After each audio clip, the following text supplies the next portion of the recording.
All right. Shalom. We the Brothers of Great Millstone, the church in Birmingham, Alabama.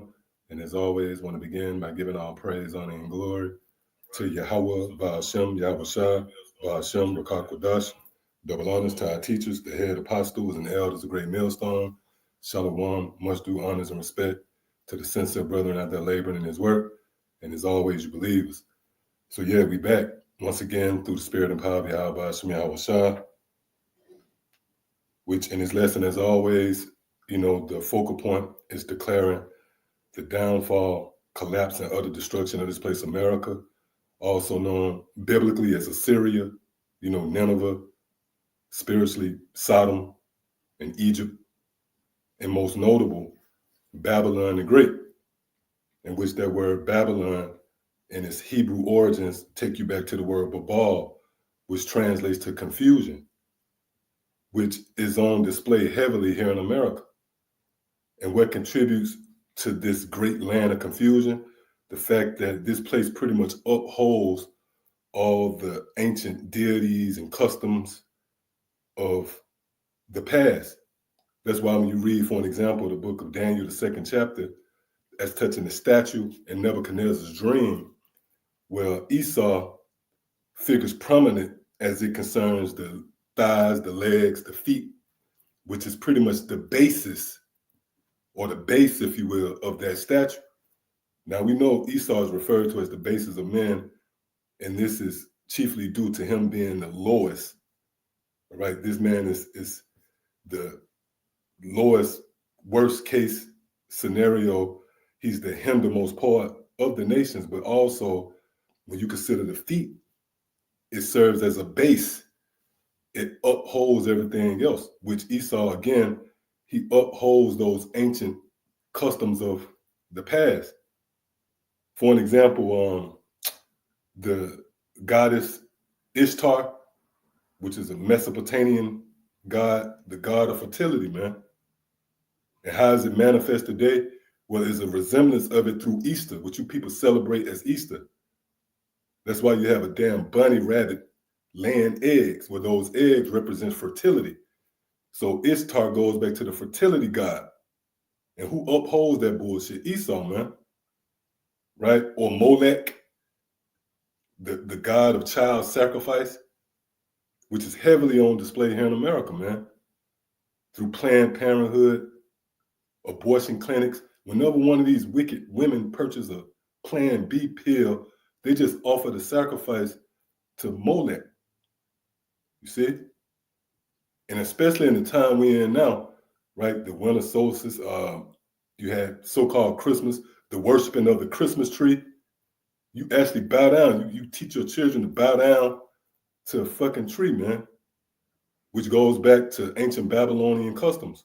Nimrod, ceramicist, see? And who upheld that? The so-called white man. And chiefly around the Renaissance, the 1600s in Central Europe, known as the Baltic states. You had the Lutherans. This guy, Martin Luther, I believe it was, he recorded lighting up the first Christmas tree. So you got these devils who uphold those ancient customs. So this man was pretty much set up to cause you to go off in presenting and accommodating idolatry, man, which is a capital offense. Or what's that, the book of Exodus, the 20th chapter? Right? What's the first, pretty much the first commandment? Thou shalt not have no more gods or any other gods before me. So the so-called white man was set up to facilitate that. So that's the time we're in, a time of heavy idolatry, man. Now, why is it important to understand this? Because chronologically, whenever that spirit was heavy in the earth, it served as an indicator that destruction was coming. That's why Yahweh Shah compared. Matter of fact, can we get that as in the days of Noah? I believe it's in the book of, is that Matthew 26? Con. So the reason why Yahweh Shah made those parallels with this time versus the old world and the destruction that was manifest in the form of the flood, because just like then, now, before that great destruction, there was heavy idolatry in the earth, man. Which again is a capital offense in the sight of the Most High. As we mentioned in Exodus, the 20th chapter, thou shalt have no other gods before me.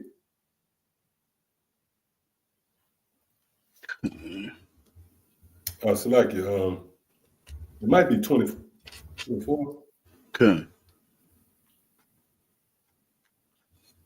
St. Matthew chapter 24 and verse 37. Mm-hmm. It says, but as the days of Noe were, so shall also the coming of the Son of Man be. Right. So you see where Yahushua was linking the time of Noah with the very time that we're in now. Mm-hmm. Go ahead.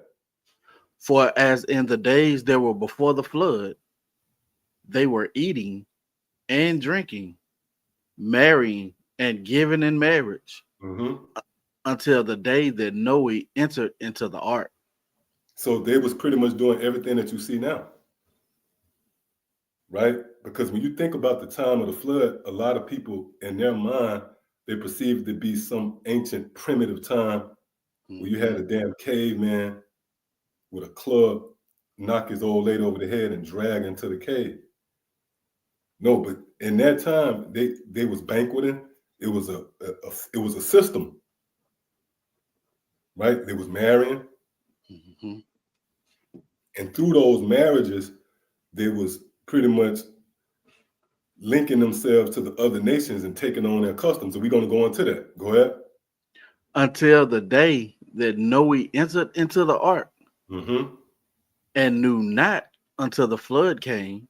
Right, and they had no clue. So just like now, you have the ministry on display, and the emphasis is wisdom and knowing your power, which would be the very catalyst for you people being destroyed. You know nothing of these great powers, Yahweh and his only begotten son, Yahushua. You're completely in the dark concerning the plagues. You see? So again, those are parallels with the old world. Go ahead. And took them all the way. So shall also the coming of the Son of Man be. Right. So there's parallels once again. Right? So now let's take an in-depth look into that. Let's go to the book of Genesis, the 6th chapter, and beginning at the 4th verse. Because Yahushua said that they was marrying and giving in marriage. Right? They was pretty much preoccupied with the things, the external things. And they wasn't privy to the fact that the Lord had begun to move on them. So that's the same setting we have today. Come on, Rob. This is Genesis 6 and verse 4. There were giants in the earth in those days. Now, somebody read that and they'll apply it to fee, fi, four, fum. You remember the old, right? No, those giants was Israelites. When you go into that word giant, it takes you back to the word Nephilim, Napoleon, and it is pretty much dealing with the status of Jake. They was renowned. Just like today, you might hear Jake say he doing it big. Hey, Jake could even call you big man. That's the big man, right? It was a rap group, an old rap group in the 2000s, the Big Timers. See?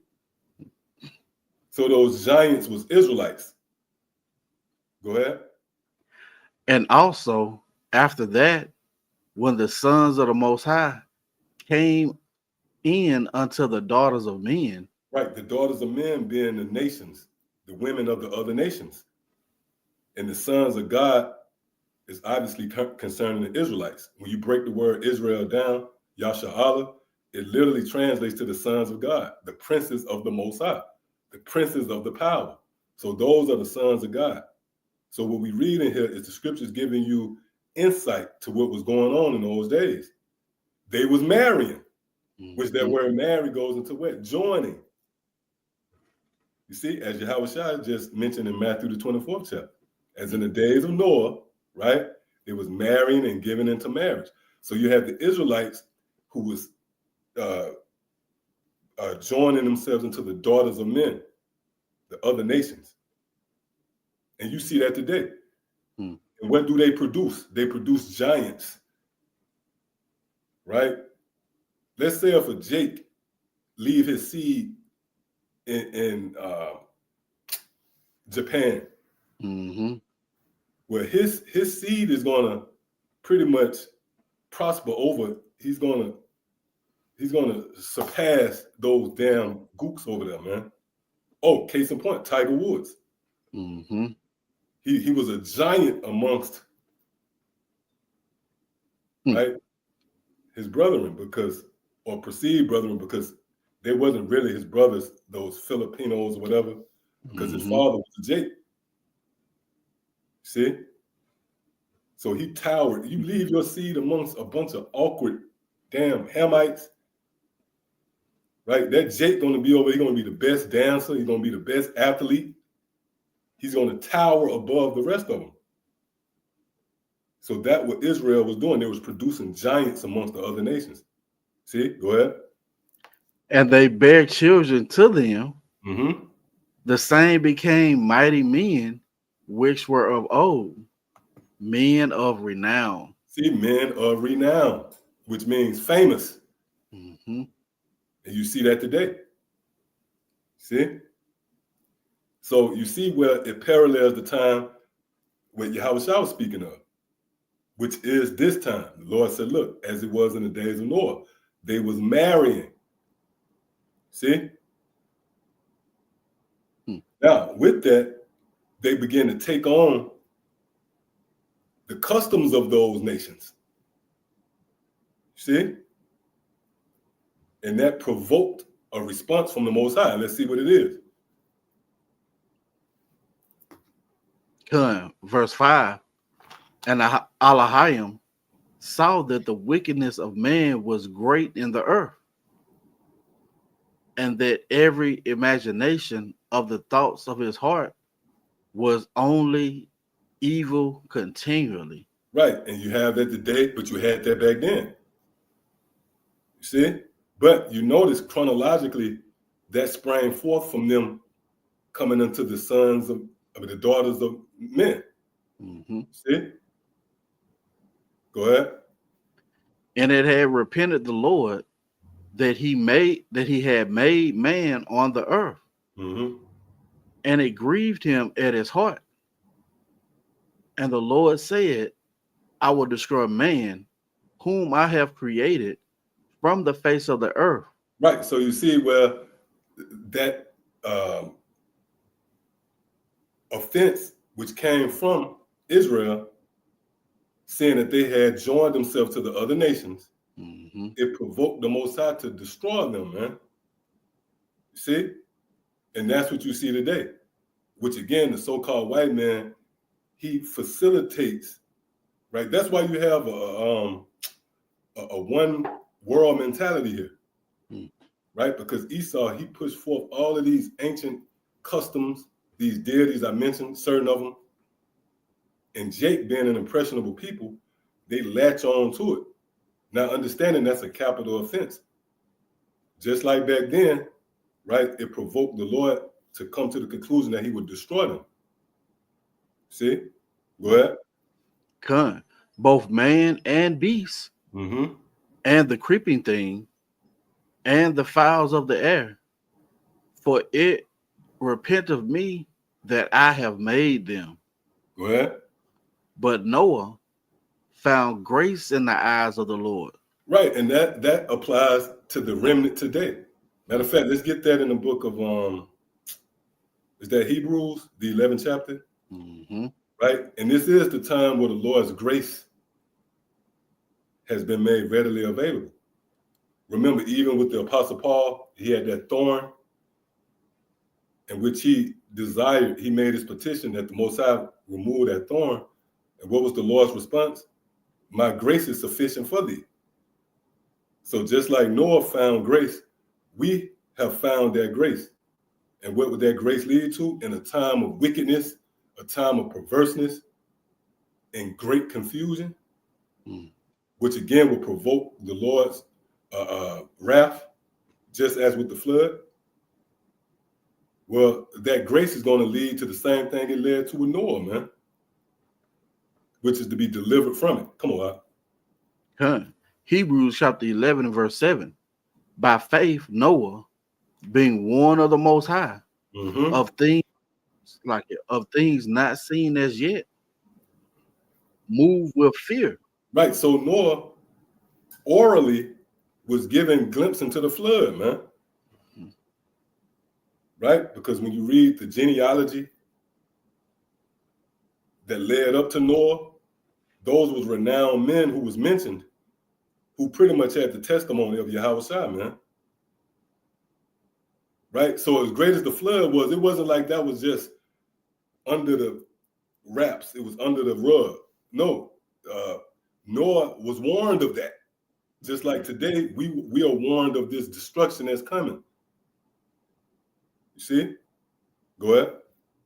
Prepared an ark to the saving of his house, by the which he condemned the world, and became heir of the righteousness which is by faith.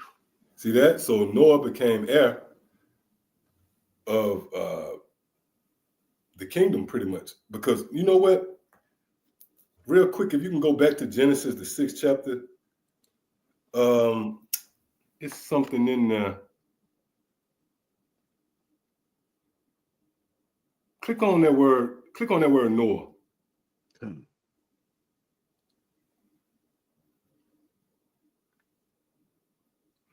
You see something real quick. It's been a minute. It might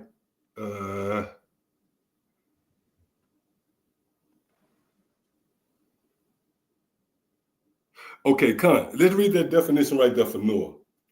Khan, Noah equals rest. Son of Lamech, father of Shem, Ham, and Japheth, builder of the ark, which saved his family from the destruction of the world, right? Which the most right. So we just read that, right? In Hebrews the 11th chapter, and that's what you're witnessing now: the building of the spiritual ark, which is an effort to deliver us from the destruction that the Lord will send once more. But check this out. Continue up. Which the Most High sent on the world by the flood, became the new seminal head of mankind. Right. So after the destruction, he became the head of mankind, just like in this time. After the destruction, we're not going to just go back into being Israelites under the nations. No, we're going to be the seminal head of mankind as well. See? Go ahead. Because his family were the only survivors of the flood. See that? So spiritually, we're gonna become the heads. That's why we just read where he condemned the world and became heir. See, so that also applies to us, the remnant who will be counted worthy to escape this judgment. You see that? So you got anything up? La. So let's go real quick to the book of Wisdom of Solomon, the 14th chapter, because again, we're gonna show you through the Spirit where that destruction wasn't just something the Lord conjured up. No, it was pretty much a response to idolatry, man. And that's what happened with Israel. They began to join themselves to the other nations and to begin to take on customs that pretty much provoked the jealousy of the Most High. And again, when you go into the law, Exodus the 20th chapter, that's the first commandment. Thou shalt not have no other gods before me. See? Hence, the introduction of Esau as, man. When he came into power, he allowed access to those idols. Hence, assuring that another destruction will come. See, that's why here in this kingdom, you can celebrate all of these different deities. You see, from Easter to damn Thanksgiving, which that's a form of idolatry, man. You put your energy into another power outside of the Most High. We mentioned Christmas, Mm-hmm. right? And even 4th of July, I don't give a damn how recent they might be. Those are still segues, if you will, to performing these rituals that has nothing to do with the customs of your forefathers, man. But chiefly provoking the anger of Yahweh Hashem Yahushua. Because again, you putting your energy into that. A nigga go buy an outfit, a nigga shoot you on 4th of July, man. You know, as with any other day, but the emotions run high, you know. Christmas time, niggas will go pull robberies. See? Those are really sacrifices, man. Motherfuckers get extra hours. Mm-hmm. Mm. So they're investing themselves into, right, idols. Just as the giants did, the Israelites did prior to the flood. So when that spirit of idolatry is heavy in the earth, that's a signal, a token that the Lord is about to spring into action, man. Mm-hmm. Come on. I do got some. Okay, you got it up. Can 2 Corinthians chapter 4 and verse 3, it says, "But if our gospel be hid, it is hid to them that are lost, in whom the God of this world have blinded the minds of them which believe not, lest the light of the glorious gospel of Hamashiach, who is the image of the Most High, should shine unto them." Mm-hmm. If I may, as you mentioned, Esau, he's the God of this world, and he facilitates those other idols being presented to the people, you know, such as Christmas, New Year's, Halloween, Easter, going back to the Ishtar, you know, and that's the beginning of moving away from your Yahweh Shah, man, you know, reverencing these idols over the true and living power, you know. Well, if I may, right, you know, in the parable Yahushua spoke concerning the sower, the parable of the sower, where the seed fell on the wayside, and immediately the fowls of the air took away the word. Okay. Those fowls of the air represent Esau, man. Right? We reading it right here when you put the pieces together, right? Because that's why the scripture speaks about time and a wise man. He considers both time and judgment. Mm-hmm. So when you do the due diligence of measuring things together with the scriptures, which is the rod, you see at this time who contributed, as we just read, who contributed to our people not being able to see the truth? Esau, man, who immediately takes away. If you got a sentimental value to this place, you have an investment with this place, then you will never be able to get the word. Immediately, the fowls of the air would take it away. Mm-hmm. See, as the brother just read, the God of this world. Matter of fact, real quick, let's further prove that. Go to the book of, I want to say that Psalms 37 and 35.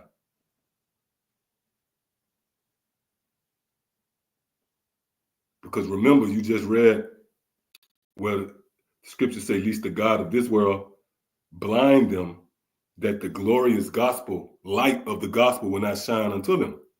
Mm-hmm. So, yep. So pretty much Esau was set up to block you from the light. Come on. Because Psalms 37 and 35, I have seen the wicked in great power. Right, and that's the time we're in, where the so-called white man has reached his height as touching his rulership. Thus, the title Babylon the Great. Read that again. I have seen the wicked in great power, and spreading himself like a green bay tree. Yeah, like a green bay tree. Now, when you consider a tree, which a green bay tree is a shadowing tree. Now, trees serve different purposes. For one, the fowls of the air can lodge on his breast, on his branches. And that's what the nations did. The nations, they flocked over here to America, man. Mm-hmm.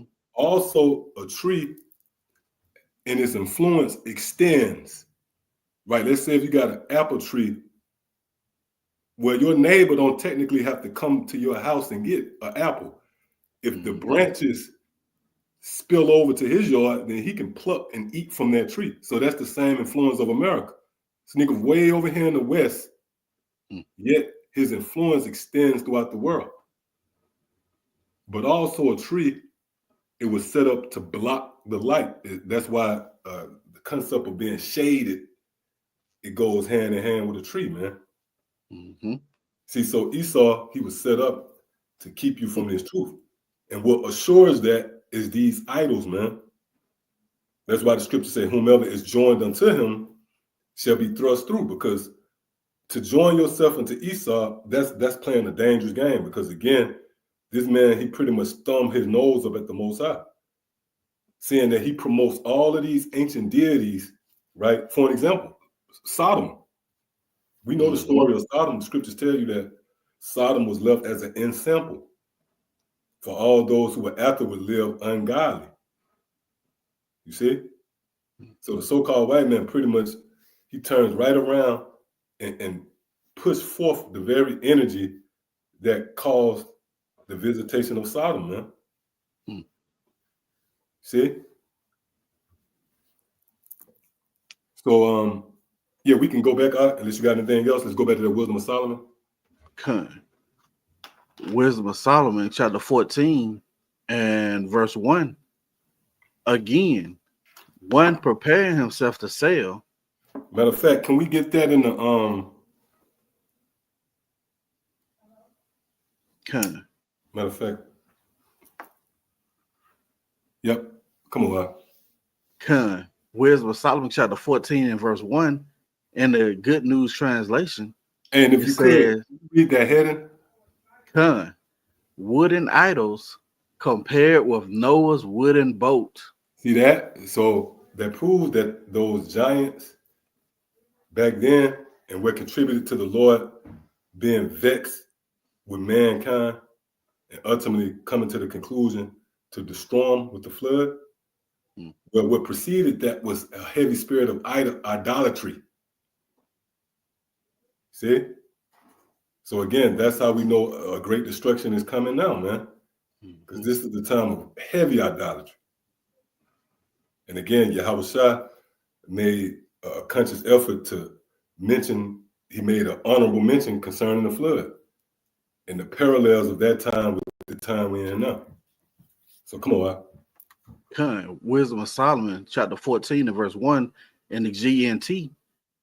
In the same way, a man getting ready to sail on the raging sea will call for help from a piece of wood that is not as strong as the ship he is about to board. Someone designed the ship out of a desire for profit, and a craftsman built it with skill. But it is your care, O Father, that steers it. You give it a safe path through the waves of the sea. People may go to sea even if they have no skill. Because you can save them from any danger. It is your will that the things you have made by your wisdom should be put to use. And so people can cross the sea in a boat and come safely to land because they trust their lives to that small piece of wood. This was how it was in the ancient times when a proud race of giants was dying away. The hope of the world escaped on such a boat under your guidance and left the world a new generation to carry on the human race. A blessing was on Noah's wood boat. It's like we just read. It's like I had it muted. Yep, and we just read in the book of Genesis, the 6th chapter, that's touching the giants, man. and how they was marrying and giving into marriage, just like Yahweh said they would, and even as you see today. But in that time, it pretty much was the segue to them worshiping other gods and taking on the customs of the heathen. You see? But the hope of the world escaped on a boat. See that? Why? Because their acts pretty much assured that destruction, which came in the form of the flood. Go ahead. A blessing was on Noah's wooden boat that allowed righteousness to survive. Right, and that's what you're going to see in this lifetime. Amid all of the offenses that's being committed in the sight of Yahweh Hashem Yahweh Shah, the Lord is going to leave a remnant that's going to survive. You see? Go ahead. But a curse is on an idol made by human hands. See, so you see where the word idol is thrown in there. That's what provoked the whole destruction in the first place, man. And again, that's how we know that a destruction is looming once again. Because these people even create their own idols. They don't even have to cleave unto what Esau set up and packaged and presented. Shit, they view themselves as idols. They idolize themselves, man. Or what's that? The book of Saint, is that First John? The love of this world, the lust of the eyes. Yep. It speaks about men being lovers of themselves. So these people, they're idolize themselves. They'll deify just some nigga or Tupac, right? This nigga words have been extolled to the clouds. What's the phrase? Only God can judge me. Okay. You know, a lot of younger people, they don't know that phrase was really coined and made famous by that nigga, man. You got Jake, as well as whomever, they'll pretty much put stock into that. See? That's an example of heavy idolatry. Read that again, Ak. Con. A blessing was on Noah's wooden boat that allowed righteousness to survive.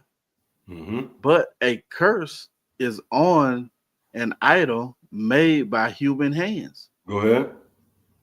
A curse is also on the one who makes it, because he works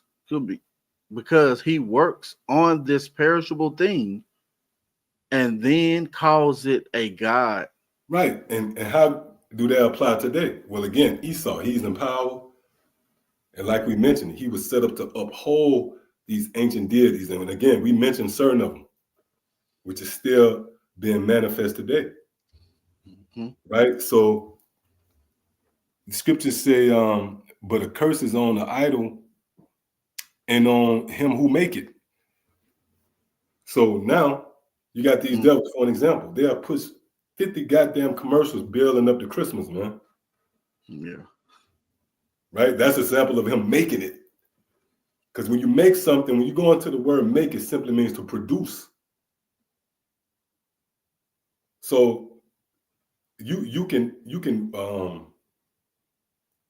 reshape something. You can, right? It's an old concept, but you can reform it, right? You can make it more desirable. Like 10 years ago, you might have a commercial that'll have your ass running to the stores, the shop. But now you got AI and different. So he's recreating he's taking that same lump of clay and he's remaking it. This nigga never stopped and said, you know what? That's an idol, y'all. That's not what you should be worshiping. No, he go back to the lab and reshape it and make it again. Go ahead. Ungodly people and these ungodly things they make are equally hated by the Most High. Right. See, and we read that, well, we mentioned it, Exodus, the 20th chapter. Right? Thou shalt not have another God before me. Hence, Esau, that's when he come in. Under this man's watch, he made sure that he facilitated other gods for you to cleave onto. Again, sealing your fate, man. Come on. Who will punish both the things made and the people who made them. Mm-hmm. And so the Most High's judgment will fall upon pagan idols. Right. So you see what the judgment is centered around. What provokes the anger of the Lord? Idolatry, man. Because you at that point is replacing the highest power conceivable with another God. That's the last strike, man. Which again, that brought on the flood. And in this time, it will bring on the lake of fire. Come on. Because even though they are made from something the Most High created, Mm-hmm. they became horrible things that trap the souls of foolish people. Right. Which goes into snare. Now, when you snare something, let's say like if you snare an animal, somebody, they set up a gin or a snare, a fowler. Guess what? He don't snare it. What's the next step after it's snared? It's going to be destroyed, man. Else, why would you even make the snare? You went through all that to make the snare. You trap the thing and just you let it go. No, man. So that's another subtle clue how these idols chronologically leads to the next step, which is destruction, man. That happened again with the flood, and we read that, and that's brewing as we speak. Come on. It says sexual immorality began when idols were invented. See? They have Now check it out, right? We read as touching the flood. The scene just don't shift to something else, man. Right? It goes into the origins of it. Now you got sexual immortality. You see that today. You know, obviously, physically, you got Jake commit adultery. Mm-hmm. Right? They perform all these lewd acts. You got orgies and freak neat. You see? But also spiritually, there's a such thing as spiritual fornication, man. Mm-hmm. And that's when your heart goes to whoring after other concepts. And see, the Lord, right? He winked at it. But now we're in a time where the Lord gave you an option. There's an alternative. You got the truth out here now, man. So with that, you still despise Yahweh Shema Shai. So you know that your destruction is coming. Come on, Con. Sexual immorality began when idols were invented. Mm-hmm. They have corrupted human life ever since they were first made. Mm-hmm. Idols have not always existed. Right. And we Nor read that in Genesis, the 6th chapter, if you're paying attention. Because when you go into the fall of those giants, it was cemented by idol worship. Mm-hmm. You see? Because when you go into what the Lord required at that time, it was brought forth orally. It was oral. You had certain patriarchs who was mentioned throughout the scriptures. You know, when you go into the lineage and the legacy of Israel, the sons of God, you had certain men who was orally channeling, right, what was lawful to the sons of God in the earth, man. And remember, at that time, you had the son of perdition in the earth too. Mm-hmm. So it was different things pulling at Israel the whole time to cause them to go off. So the laws was coming down orally. Case in point, when Noah went into the ark, it tells you how Noah, he called in all the beasts, the fowls, the creepy crawling things 2 by 2. But the clean things, clean birds or whatnot, it was by 7, which is complete. Why? Because he was eating them. Mm-hmm. There was lawful food. See? and even the sacrifices or whatever that was being performed, because he was under the law orally. You see, which that legacy was passed down by Adam, who was given the breath, the Holy Spirit. See? Then you had the laws that was written through Moses. But then in the next phase, in the world to come, the laws will be in our inward parts. So that's a cut. At Christianity, they push out this damn narrative as if the Most High tapped out. The Most High went through all that writing of the laws and said, you know what? Y'all had it, man. I tried. Just love me. No, man. The Lord's will will be done. So we're going to have the laws in us one way or another. See? Come on. Kun, idols have not always existed, nor will they exist forever. Right. So after this, you think the so-called white man is going to just establish the New World Order and you're going to have Christmas forever?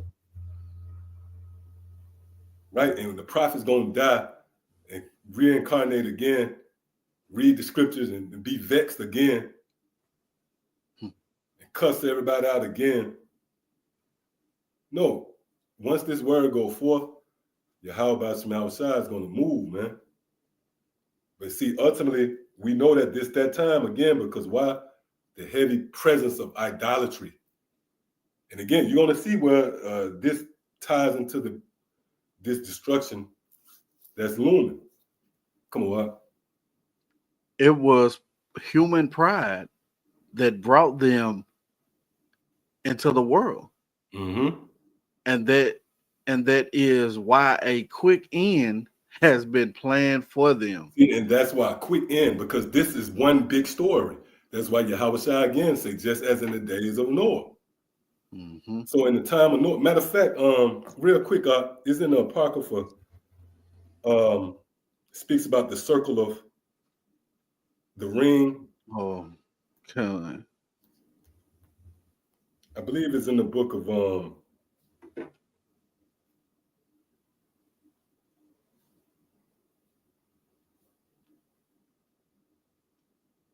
water.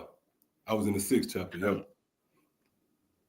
Second Ezra chapter 5 and verse 42. And he said unto me, I will liken my judgment unto a ring. Mm-hmm. Like as there is no slackness of the last, even so there was no swiftness of the first. Now let's examine this. Let's read this again. And he said unto me, I will liken my judgment unto a ring. Right. So a ring is connected. That's why Yahweh mentioned the days of Noah with this time. Mm-hmm. Right? Because what goes around come, you know. See? Come on. Like as there is no slackness of the last. Right. Meaning here in this time, the destruction is going to be in 1 hour, man. See? Go ahead. Even so, there was no swiftness of the first. Right. In the flood, it wasn't swift. It took time. It was 40 days and 40 nights, right? Because it took time for that rain to build up. See? Nevertheless, it's the same judgment, man. See? Which was all provoked by idolatry. So that's how we know again the destruction is coming again. Matter of fact, you guys know anything got? Lie. Let's close out in the book of Revelation 22. I want to say that's 22 and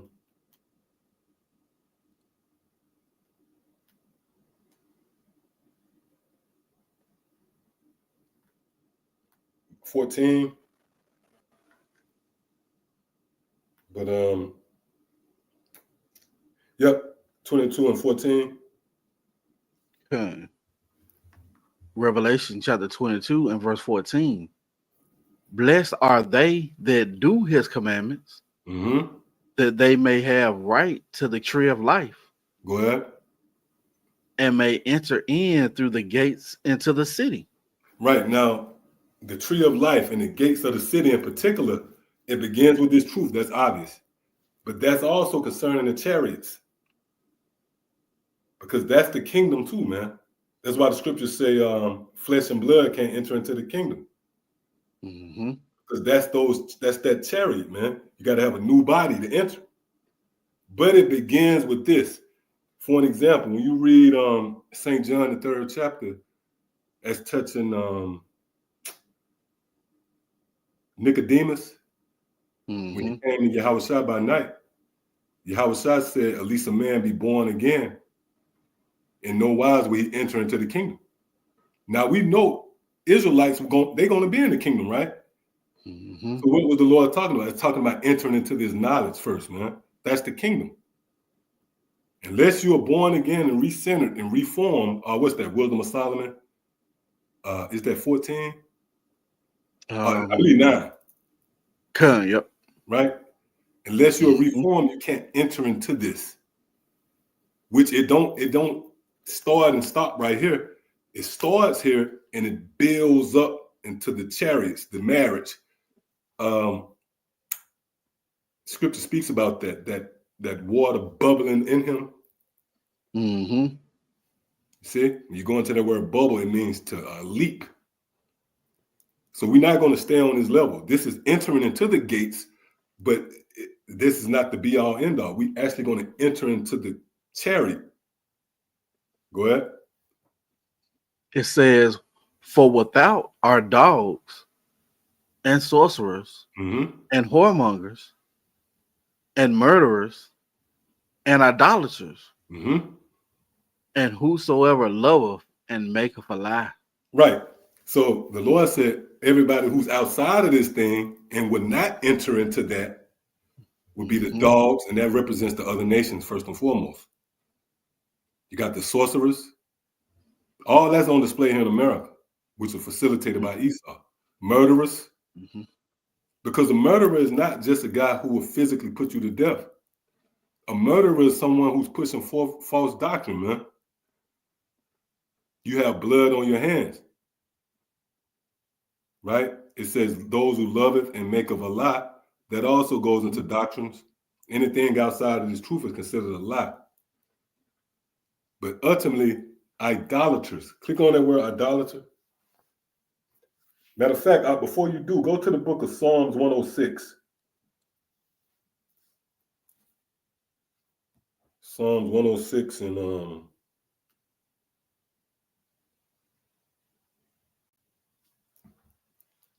start at the 34th verse.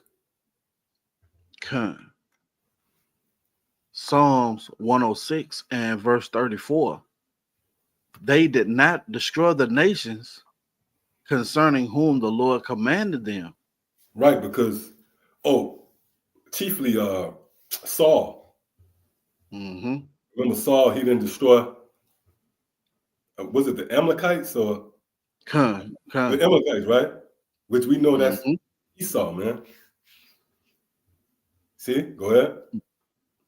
But were mingled among the heathen and learned their works. Right, and we read that. We started off with that. With the giants. See? They took on the sons of men, the daughters of the sons of men, and that served as a springboard that thrust them into the stratosphere, if you will, of following after the heathen. And you see that today. That's why Yahushua said, just like in the days of Noah, they was marrying and giving unto marriage. So in this time, physically, it's happening. Spiritually, they're fornicating. But ultimately, the result is the same. You have strayed away. You have deviated from your power. You see? And it was based upon you being mingled with the heathen. That's why Esau, being the top heathen, he's stressing. He emphasized idol worship, idolatry. See why? Because that's his role. Because chronologically, we headed to another destruction, just like the flood. Go ahead. May I add, Elder? Yeah, you got it, bro. It's like it. Freedom of religion. Oh, yeah. it's going back on your point. He facilitate that, just and that's just one aspect, But yeah, freedom of religion. You can worship anything. You can worship a goat if you want. That was it. Yeah, that's a great point. Great insight because freedom of speech, or even just freedom, democracy, the false sense of being able to do what you want to do and being taken by the advances of the cunning hunter. You look at freedom as a good thing. Are we free? But really, that concept is saying that you're not willing to come under the ordinance of you want to be a rebel. See? That's why we have come under the shepherd. When you can, a shepherd is violent, man, in a sense, right? A shepherd got a staff. He got watchdogs, and the shepherd don't play, man. If that sheep get out of line, then he'll whack him over the head with that staff. So we was whacked over the head. Okay. You consider like someone who's his vital signs, he might be considered dead. He might be unconscious. Usually what happened, they slap you, man. That's why King David said, let the righteous smite me, man. Now, if you don't wake up from that, then you are dead. See? Come on. It says, but they were mingled among the heathen and learned their works. And they served their idols, which were a snare unto them. Yeah, and we read that, right? With that trap, when something is a snare, the next step chronologically is for it to be destroyed. See? So now let's go back. Okay. But you notice, right? Revelation. You see what chronologically the idols is the step prior before the destruction. So just like with the flood, we see the same thing coming full circle. Oh, and we read that in 2nd Ezra, the 5th chapter, right? Where my judgment is likened unto a ring. Go ahead. Revelation 22:15. For without are dogs and sorcerers and whoremongers and murderers and idolaters and whosoever loveth and maketh a lie. All right, so let's click on that word idolater.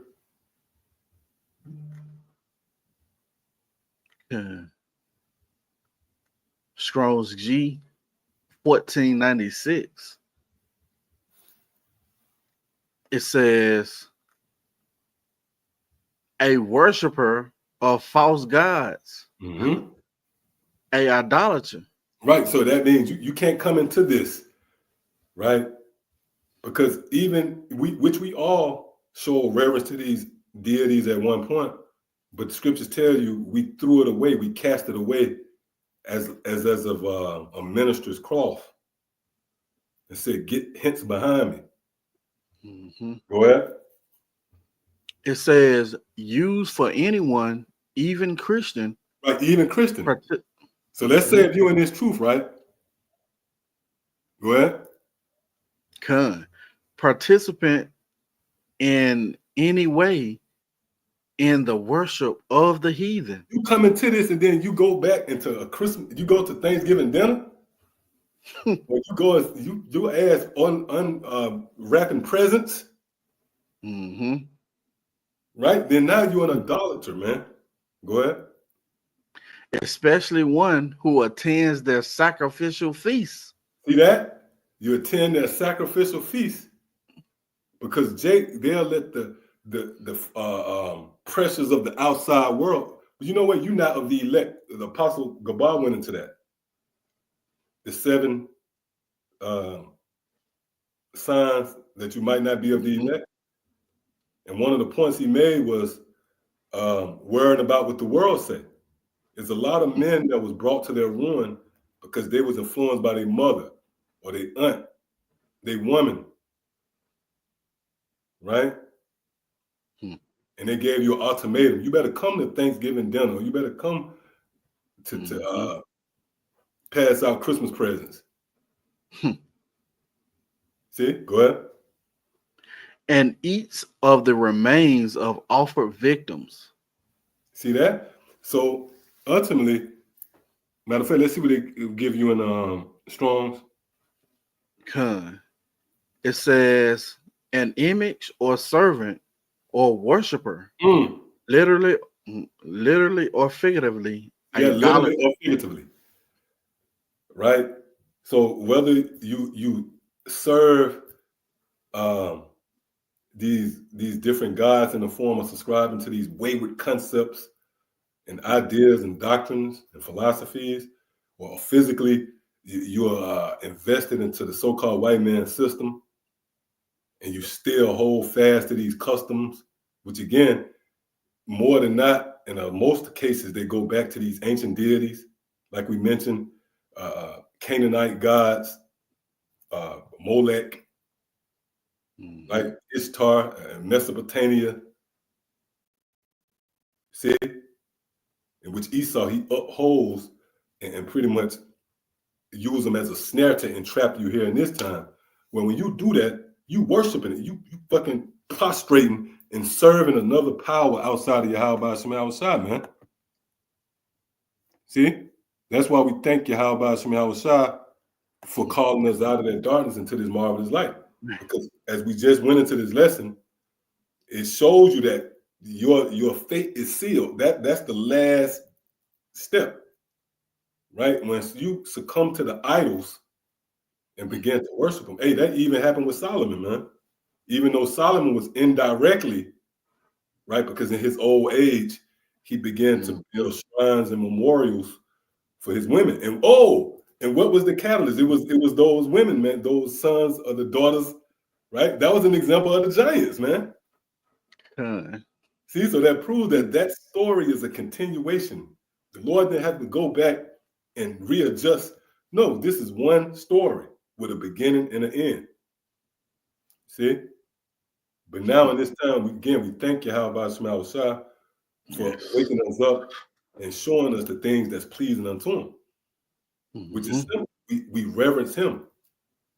And from a sincere place, our desire is to please Yahweh Shema Shai, man.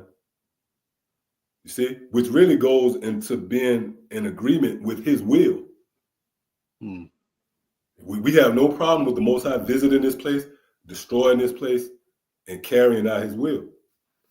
See? And if that applies, then now you have become nigh unto the Most High. What's that? Psalm 145. So yeah, you got anything else? Lie. Hey, so with that, I want to give all praise, honor, and glory to Yahweh, Bahashem, Yahweh Shai, Bahashem, Rakar Kodash. Double honors to our teachers, the head apostles and elders of Great Millstone. Shalom to the fellow laborers out there, and as always, you believers. To the next time, shalom. Shalom.